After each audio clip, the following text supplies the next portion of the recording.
El cepo es un desastre. Y ojalá que Argentina, bueno, por supuesto que Milei va a dolarizar, porque los que todavía creen que eso fue un relato de campaña, siguen sin entender quién es este señor. Por supuesto que va a dolarizar y se va a terminar el cepo, la inflación y tantas otras pestes que ha tenido que sufrir este país. Bienvenido, ¿cómo te va? Bien, Gracias muy bien. por estar con nosotros. Bueno, ahí yo lo decía recién en el arranque, ¿no? Cuando te presenté, digo, la gente todavía tiene tolerancia a este momento. ¿Se sale? Sí, por supuesto. ¿Sí? Claro que sí. ¿Qué ves en el horizonte? ¿Qué ves en los próximos meses en Argentina? Bueno, lo que estamos viendo, lo que se ve, es que lentamente vas camino a una estabilidad, no solo diría de precios, sino también de expectativas. Fíjate lo distinta que sería esta conversación si el dólar hoy estuviera en 1.500, camino a 1.600. Sí, claro. Estaríamos hablando de, bueno, al final nos metimos en un problema muy parecido al anterior. Creo que a muchos analistas le cuesta entender la importancia capital que ha tenido que el gobierno tomara la decisión férrea de cerrar el déficit fiscal de manera inmediata en enero. Por supuesto con algunos costos, bueno, con muchos tipos de costos, pero algunos, como por ejemplo, cuando tenés que parar la obra pública. Por supuesto que eso tiene consecuencias. Pero las consecuencias son más graves si vos no cerrás el déficit fiscal. Entonces vos tenés superávit no solo primario, sino financiero. Y lo tuviste en enero y lo tuviste en febrero. Pero cuando lo habías tenido en enero, ya en febrero algunos decían, bueno, ya en febrero no lo va a tener. Lo tuviste de vuelta. Esta visita, que yo no tenía la menor idea que había venido este alto funcionario de la CIA, y esto me hace pensar una cercanía cada vez más manifiesta de Estados Unidos con Argentina, y yo creo que con el presidente lo ha dicho varias veces. Está la intención de levantar el cepo cuanto antes se pueda, en la medida que vos sigas teniendo este aplastamiento de la inflación, que todavía por supuesto al 13% es una barbaridad, pero cuando vos sacás los ítems que subieron y que son de una vez, está a una velocidad más del 7% mensual, y que incluso ahora, de la última semana, me hablaron de un 1% semanal, de la segunda semana de marzo.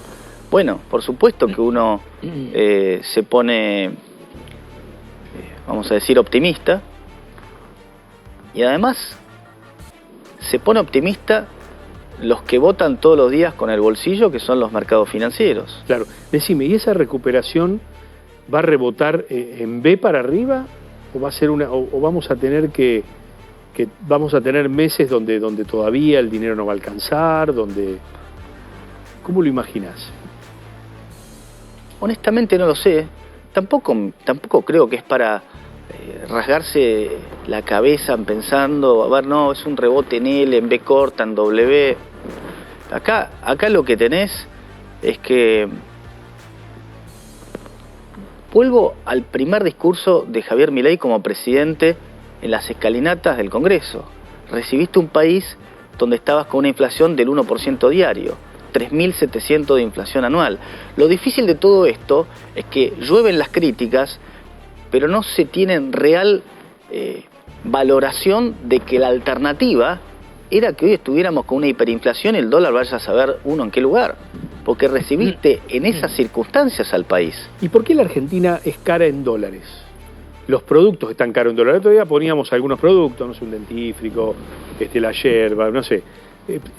La Argentina es cara en dólares, es decir, en Europa te sale todo más barato. Sí, la Argentina está cara en dólares hoy en una parte importante porque todavía estás en el proceso de acomodamiento de precios. Ajá.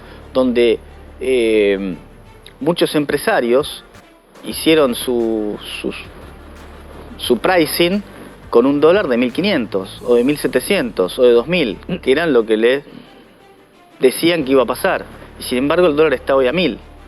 Entonces eso por supuesto que va a ir bajando, y bueno, en economía siempre se dice que los precios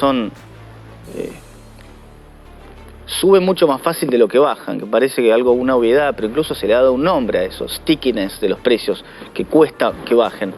pero me parece que eso va a ir sucediendo en la medida que bueno, la gente no convalide precios que son absurdos. De todas las cosas que hay, creo que lo más dramático, cuando estaba viendo hoy en comparación con otros países, es el precio del pan. El precio del pan creo que vale el doble de lo que vale en casi todos los otros países, Miguel, en dólares, ¿no? Primero, un gusto verte después de tanto tiempo. Miguel, Menem tardó un tiempo en encontrar la sintonía fina. Nadie discute el rumbo de Milei, eso está clarísimo. Lo que sí se discute, algunos desinteresadamente y otros interesadamente, lo que sí discuten es la praxis, la puesta en práctica, las medidas concretas. Vos que sos un economista profesional, ¿hubieras recomendado el mismo camino? ¿Corregirías algunas decisiones de rumbo de las que está tomando el ministro de Economía en lo concreto, en lo práctico?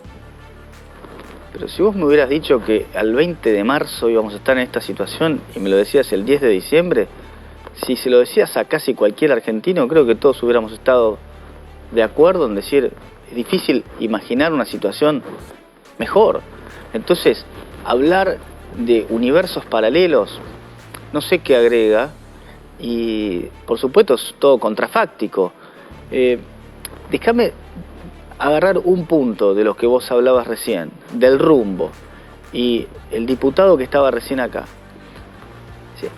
El consenso. El consenso nos ha traído acá a lo largo de tantas décadas, que nos ponemos de acuerdo. ¿Nos ponemos de acuerdo en qué? En hacer las cosas mal. En eso somos bárbaros poniéndonos de acuerdo. Entonces, no, Milei no quiere ponerse de acuerdo. Claro, porque no quiere ponerse de acuerdo en seguir haciendo las cosas mal. No quiere ponerse de acuerdo en convalidar infinidad de kioscos y curros que tiene la política. Probablemente hace algunos meses nadie de la Argentina sabía qué eran los fondos fiduciarios. Ahora sabemos que están los fondos fiduciarios, que las universidades no sabemos qué tongo tienen, que el PAMI hacía tal o cual cosa, que el presidente estaba con el negocio de los seguros y donde tocas algo aparece una cosa, y que directamente había un diseño institucional por parte del Estado para robar y como acto colateral hacer algo que sirva para el país. ¿Los fondos fiduciarios eran para robar? Los fondos fiduciarios no es que estaban diseñados para robar, pero definitivamente te daban el vehículo perfecto para hacer lo que vos quisieras. ¿Por ejemplo? Bueno, cuando vos tenés opacidad en lo que vos gastás, eso te permite un montón de discrecionalidad. Entonces, cuando vos no tenés que reportar, o el reporte es, no sé, no inmediato, o te controlan muy poco. Pero ojo, porque esto no es un tema de que, porque no lo controlaron, porque el vehículo tiene un diseño tal que está pensado para que en realidad sea más difícil controlar. Entonces, esas son cosas que hoy salen a la luz. Entonces, no, queremos consenso. ¿Consenso para qué? ¿Para convalidar estas cosas? Claro. Entonces, yo creo que Milei tiene claro el rumbo y no lo va a cambiar. Y si los otros no se quieren subir, yo estoy seguro que él prefiere no conseguir ni una sola ley a convalidar un consenso para que estemos todos aplaudiendo, porque los políticos son especialistas en querer construir consenso. ¿Y el consenso de qué? Bueno, no me saque mis curros. Eso quiere decir consenso. Hay una institucionalidad democrática vinculada a eso, porque si no es como pensar que todo el que está en desacuerdo es porque está defendiendo un curro, y hay gente que está en desacuerdo y que tiene una validación democrática porque fue votado, la conformación del Congreso así lo está, y que piensa otra cosa, piensa que este no era un camino hacia una hiperimplantada. Después se puede discutir técnicamente o no, pero quiero decir, hay gente que honestamente desde la política dice no, había otro camino, el del crecimiento, el de la redistribución, no es cierto que había una hiperinflación implantada, etcétera, etcétera. ¿Cómo haces para sortear eso? Que insisto, no es defender curro, es una expresión democrática en un Congreso que ha sido votado y representa esas otras ideas. Bueno, mayormente los que te dicen que había otra alternativa con crecimiento es algo verdaderamente fantástico, más bien del rubro del realismo mágico, ¿no? Es de los que creen en la existencia de perros de color rosa. Estaría fantástico que hubieran imaginado una situación donde se podía salir del desastre que vos tenías, además creciendo. Esa gente directamente no entiende absolutamente nada de la situación en la que estaba. Entonces, está bien que pueda disentir, pero está disentiendo en algo que denota una gran ignorancia donde estaba. Ahora, vos hablás de consenso y que hay que arreglar o ponerse de acuerdo. Bueno, el gobierno también está en su derecho de, si no le quieren aprobar ninguna ley, continuará hasta tanto tenga los votos para tener las leyes que sirven para que el país crezca y no tener leyes malas, todas emparchadas, que al final no sirven para nada. Ahora... Porque Argentina está acá no por nada, ¿no es cierto? Argentina está acá por haber convalidado una y otra vez los reyes del consenso. Cada vez que escucho la palabra consenso y diálogo, te confieso que me agarra un poco de furia. Pero es la base de la porque política pasa que lo que pasa es que el consenso y el diálogo en Argentina lo tenés que retraducir como, bueno, a ver cómo arreglamos, porque yo quiero seguir con mi tranza. Eso es lo que verdaderamente pasa. Cuando te pones a ver puntualmente y escarbás un poquito, fíjate la ley de bases. ¿Por qué todos te empezaron a bajar el inciso H y determinadas cosas? Porque le estaban tocando todos los fondos fiduciarios. Cuando empezás a entender qué era cada cosa, decís, son todos empresarios los que están en el Congreso. Son todos empresarios. Miguel, usted dice que básicamente la palabra consenso le genera urticaria y que la política en el último tiempo se dedicó a consensuar leyes que fueron más nocivas que efectivas. Curros. ¿Qué ley puntualmente está hablando de consenso? Que dice, ok, acá hubo un consenso que se pusieron de acuerdo, UCR, PRO, Peronismo, Unión por la Patria, que se sacó adelante y fue un desastre para la sociedad.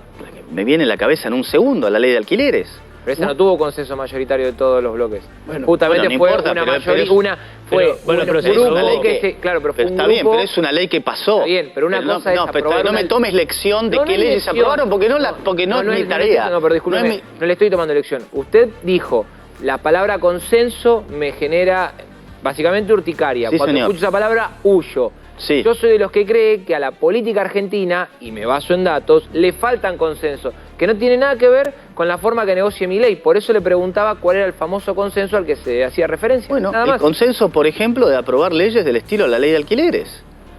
Que no se aprobó consenso. Pero a ver, Hubo una mayoría que sí, pero una mayoría mínima que Bueno, se bueno, impuso. pero disculpame una cosa, Argentina está en una situación fantástica, porque si no pareciera que todo lo que vos hablás de el famoso consenso tan agradable y tan beneficioso para el país, tendríamos que ser Singapur, y sin embargo, estamos en el fondo de la Bueno, tabla. estoy de acuerdo, pero en las otras Bueno, veces pero que tuvimos- entonces perdón, entendamos, en las otras entendamos veces- a dónde nos trajo el Totalmente, consenso pero que vos perdón, tanto venerás. Perdón, disculpe un segundito. Carlos Menem, el expresidente que La Libertad Avanza habla y lo pondera tanto, se basó en generar consensos. Todas las reformas estructurales que logró el menemismo fueron por consenso. La salida de la convertibilidad Estaba el peronismo, se logró con un gran Prado. consenso. Prado, estaba el peronismo. Pero detrás de tenías eso, otra era composición del historia. Congreso. pero Tenías otra otra composición composición del del Te Congreso. traigo otra Sí. vez a... No quiero que te enojes. La verdad No, quiero que eso te es enojes. muy natural, no te preocupes. No quiero que te enojes porque la verdad que es muy interesante. No es ni escucharte. siquiera un enojo, es una... Pasión. Yo quiero preguntarte por qué la Argentina no puede dominar la inflación. O los gobiernos, el último gobierno no pudo dominar la inflación, fue creciendo el gobierno de Macri. Porque no hay para voluntad arriba. política para hacerlo. Porque, Pero ¿en qué porque no hay voluntad política para hacerlo. ¿Qué es lo elemental que vos necesitás para atacar la inflación? Dejar de emitir. Y si vos seguís teniendo déficit fiscal, vas a tener que seguir emitiendo. ¿Y por qué querés seguir emitiendo? Porque los políticos quieren seguir gastando más de lo que les entra. Lo que pasa es que ahí te choca- Pará, no hay más. No hay más, La claro. explicación es la que te acabo de dar. Vos tenés que cortar de emitir. Menem, hablamos recién, Menem dejó de emitir, ¿sí? Ahora, no emitía, tomaba deuda, ¿sí? Entonces el problema te vino después, pero no emitía. ¿Cortaste la inflación? Sí, la cortaste. Ahora, lo que vos tenés que hacer es dejar de emitir, pero si vos no te prestan, porque Argentina no le presta a nadie, y mejor que no le preste en estas circunstancias, claro, si vos seguís gastando más de lo que te entra, tenés déficit fiscal, de algún lugar tenés que salir a sacar Claro. y lo imprimís. Ahí se acabó el ciclo. Y con una convertibilidad o esta canasta de monedas que quiere hacer Milei, ¿vos pensás que se podría terminar con la inflación? Milei no está hablando de ninguna No, convertibilidad. está hablando de la canasta de monedas. Está hablando de competencia, De de competencia de monedas. monedas, sí. Competencia de monedas, en definitiva, lo que él está diciendo es, en el momento que yo considere que están las condiciones para levantar el cepo, yo no voy a hacer que el Banco Central continúe teniendo lo que se llama emisión endógena. Emisión endógena quiere decir, dame los pesos que yo te los remunero con una tasa de interés. En el momento que tenga los dólares para levantar el cepo, remunero al peso al 0%.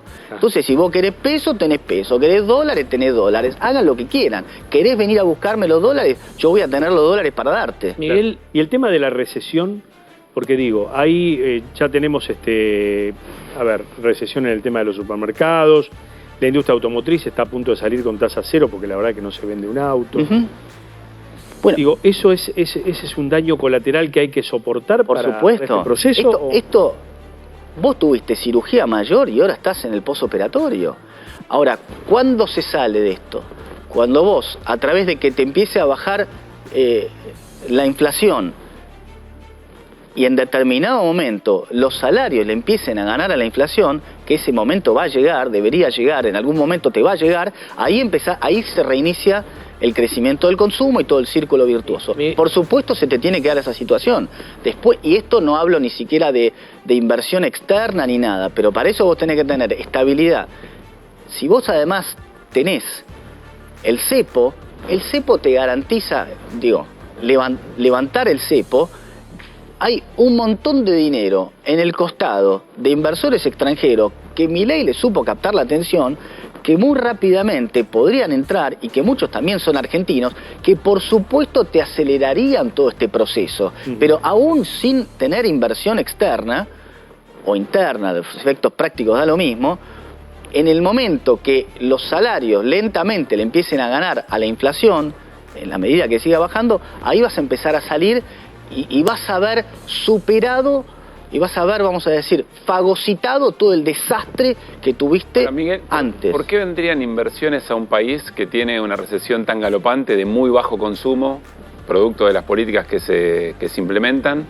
Y eventualmente, si vos tenés apertura de importaciones, ¿por qué vendrían a invertir? Estamos hablando de economía real, digamos, ¿no? ¿Por qué vendrían a invertir acá si habiendo apertura de importaciones pueden efectivamente seguir produciendo allá y nosotros comprar trabajo extranjero? No, pero lo que pasa es que vos estás viendo la foto, te quedás con la foto y no con la película. Porque Argentina, por supuesto que en la medida que baje la inflación y me parece que no terminás de internalizar la idea de que vos ya no tenés más déficit fiscal.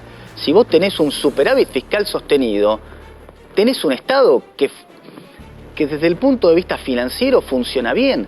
Entonces tenés una moneda que tiene tracción por sí mismo, algo que no nos acordamos ni cómo funcionaba, porque nuestra cabeza tiene la dinámica hace 20 años de todo lo opuesto, de un Estado que siempre la corre desde atrás.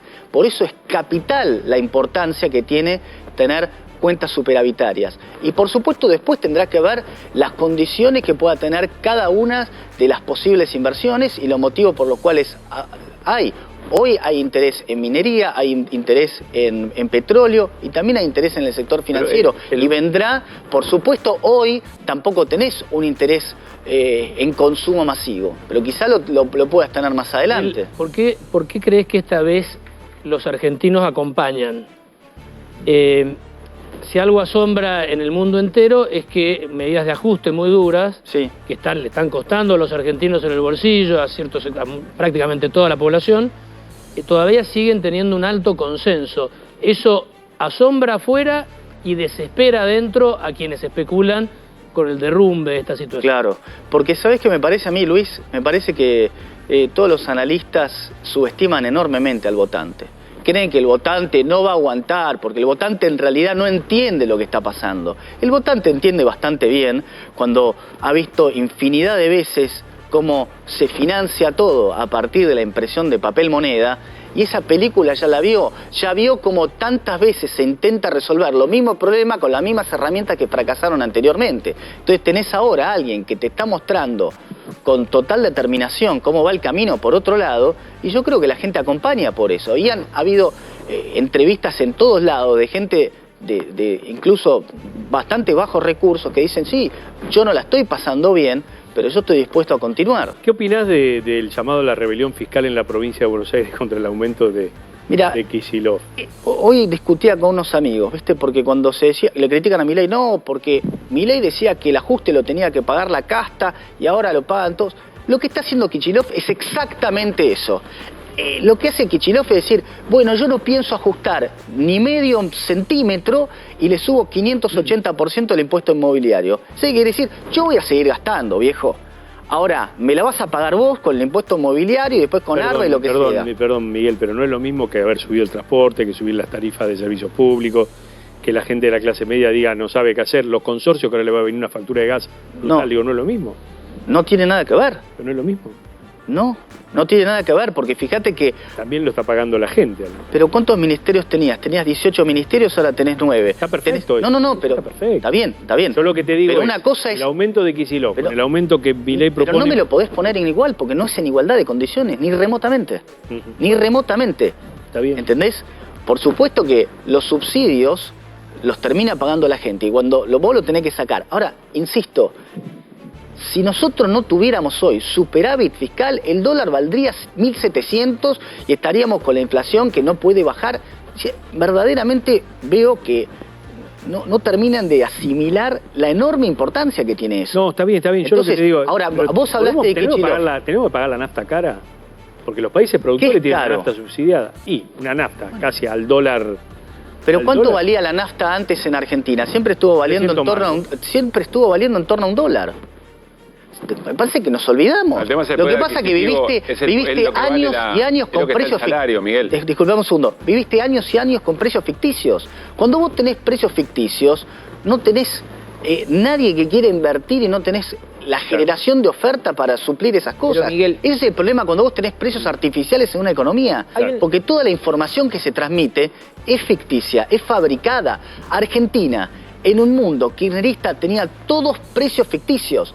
El transporte que pagabas era una ficción, la nafta que pagabas era una ficción, el gas que pagabas era una ficción, la luz que pagabas era una ficción. Todo era una ficción. Entonces ahora, cuando se te acaba el encanto y dejaste el auto chocado, sin nafta, con todos los vidrios rotos, el 9 de diciembre, viene alguien que dice, escuchame, tengo que ver qué hago, porque tengo que ponerlo en movimiento y tengo el auto destruido. Entonces ahora empiezan a gritar, yo quiero aire acondicionado, ay, el sillón está, la butaca está medio... Pero ¿dónde estabas? No entendés ni de dónde viniste. Entonces eso es lo que tenemos que realmente entender. Vivimos una ilusión de un enorme conjunto de precios fabricados, una fabricación que te hacía tener infinidad de distorsiones que hoy se están tratando de atacar. Por supuesto, la primera es el cepo. El cepo te ha hecho un desastre monumental en Argentina. Monumental. Por supuesto, un montón de importadores pidiendo más producto de lo que tenían que tener. Exportadores subfacturando exportaciones. Es un desastre. El cepo es un desastre. Y ojalá que Argentina, bueno, por supuesto que Milei va a dolarizar, porque los que todavía creen que eso fue un relato de campaña, siguen sin entender quién es este señor. Por supuesto que va a dolarizar y se va a terminar el cepo, la inflación y tantas otras pestes que ha tenido que sufrir este país. Prado. ¿Por qué considera Miguel que la Casa Rosada realizó dos acciones que eran parte del manual de, digamos, el kirchnerismo? Uno fue la convocatoria del ministro de Economía, Luis Tuto Caputo, a las empresas que son, digamos, las principales players en el rubro de alimentos para pedirles que bajen los precios. Y dos, la decisión de la Secretaría de Energía de patear al menos 2 meses el aumento del gas residencial. Te respondo la primera. Parece similar, pero te voy a mostrar por qué yo interpreto que es distinto. El kirchnerismo era un apriete, al estilo Moreno, te pongo un arma arriba de la mesa. Acá la conversación de Caputo es, miren señores, ustedes pusieron los precios con un dólar que tenían estimado en 1.500, 1.600, 1.700 y ahora saben que el dólar fue 1.000. Y te dicen, sí, es cierto. Entonces está diciendo cómo resolvemos ese tema. Porque al final están teniendo unos márgenes que son extraordinarios, pero además no venden. Porque Caputo ha hablado con los mismos empresarios y dice, ¿pero estás vendiendo? No. ¿Y por qué no bajar los precios? Pues no lo quiero bajar. Entonces estás en esa disyuntiva. Ese tire y afloje. Entonces, por supuesto, en ese tire y afloje. La película, si él no hiciera nada, creo que termina con los precios bajando. Me parece que él, abriendo la importación de algunos productos, lo que quiere es acelerar esa caída de precios. Nada más. Por supuesto que es un desafío, por supuesto que lo es, pero me parece que lo que busca hacer es acelerar una dinámica que en el mercado de precios se daría de todas formas. ¿Y la prórroga de la suba del gas? La suba del gas no te sé responder, porque no sé por qué lo han hecho. Me imagino yo que es para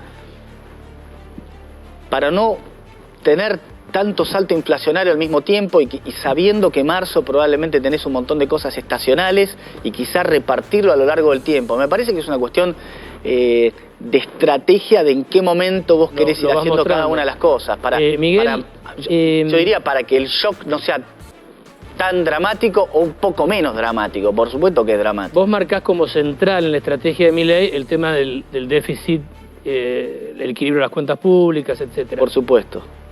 Milei, como el presidente Milei, el gobierno de Milei, ¿puede mantener esto en el tiempo a pesar del Congreso, sin el aval de los legisladores? ¿Cómo ves ese tema? Sí. ¿Puede mantenerlo y esperar que la población lo vote en el 25 con la fuerza suficiente como para revertir los números del Congreso? Podría, porque si vos tenés que la inflación sigue bajando y que empezás a tener la dinámica virtuosa del crecimiento, es muy probable que Milei llegue a las elecciones legislativas del año que viene con viento a favor y que tenga una gran elección legislativa que le permita sentarse en el Congreso y sí, tener que negociar, pero con otro caudal de votos que le sea más accesible llegar a lo que él busca. Creo que esa es una posibilidad. Por supuesto, en el mientras tanto, un conjunto de legisladores nos van a haber hecho perder a los argentinos un año. Yo tengo 48, me han hecho perder muchísimos, 20. Todos los argentinos hemos perdido años y años en oportunidades. Eso es lo peor de la Argentina. Es el gran robo de los políticos, no es solamente los pesos o los dólares que nos han robado. Nos han robado los años en oportunidades. Cuando vos te pones a ver gente de nuestra misma edad que vive en otros países y las oportunidades que ha logrado tener, y nosotros, teniendo todos los recursos, acá estamos. Los aumentos salariales... Un conjunto de giles que no podemos hacer nada porque los que nos gobiernan nos han dejado atrapados. ¿Los aumentos salariales, para vos que sos economista, es un componente inflacionario? Mirá, uno de los problemas cuando vos tenés esta inflación donde muchos supermercados te terminan haciendo el 2x1, que de alguna forma te están reflejando que te están dando el precio, que el precio por unidad sería más bajo, el problema que te genera es que cuando vos haces el cálculo del índice de inflación te da un poco más alto que el que tendría que ser y por supuesto después eso te impacta en negociaciones de paritarias también más altas. O sea, todo el proceso se va haciendo más lento hasta llegar a una situación donde se pueda languidecer. Pero bueno, creo que hay expectativas de que la inflación en marzo pueda llegar a estar en un dígito, ¿no? Marzo, la de ahora, en un dígito. Bueno, hay algunos que tienen ese optimismo. ¿Y la cuestión social la ves de reojo? Sí, por supuesto. La cuestión social, no olvidemos que el gobierno de Milei se ha encargado de concentrarse en ese tema, en especial, no sé si multiplicaron por 2 o por 3 la AUH, se le ha dado mucha importancia a eso. Bueno, nadie dijo que esto iba a ser fácil, pero me parece que puede terminar siendo un poco más rápido de lo que se esperaba. De hecho, las cosas se están moviendo con más rapidez de lo que se esperaba. ¿Impuesto a las ganancias te parece procedente volver a aplicarlo a la cuarta categoría? Te digo cómo lo veo yo. Milei odia los impuestos más que ningún argentino. Es de los 44, somos 46 millones, es probablemente que esté en el top 10 de los que más lo odian. Y si lo tiene que poner es porque en realidad, insisto, que lo primordial termina siendo el superávit de las cuentas públicas. Él va a poder bajar impuestos en la medida que tenga superávit. Fíjate que hay muchos que dicen, no, primero baja impuestos y después conviví un poco con superávit. No puedo convivir con superávit porque entonces tengo que emitir o tengo que conseguir que alguien me preste. Argentina no puede darse ese lujo porque no tiene credibilidad y ha hecho desastres a lo largo de los últimos 70 años. Entonces vos, lamentablemente, la única dinámica, el único sendero a través del cual vos vas a bajar impuestos es cuando vayas acumulando superávit fiscal y después vas a ir bajando esos impuestos, por supuesto, cuando estés en la fase de crecimiento. Gracias, Miguel. Bueno, por favor. A ver si un día venís a cantar. Bueno, puede llegar a ser. ¿Puede ser? ¿Sí? ¿Y qué sé? ¿Seguís cantando así para la gente o no? Por supuesto. ¿Eh? Por Qué supuesto. grave. Bueno, te vimos en este set cantar, ¿eh? Sí.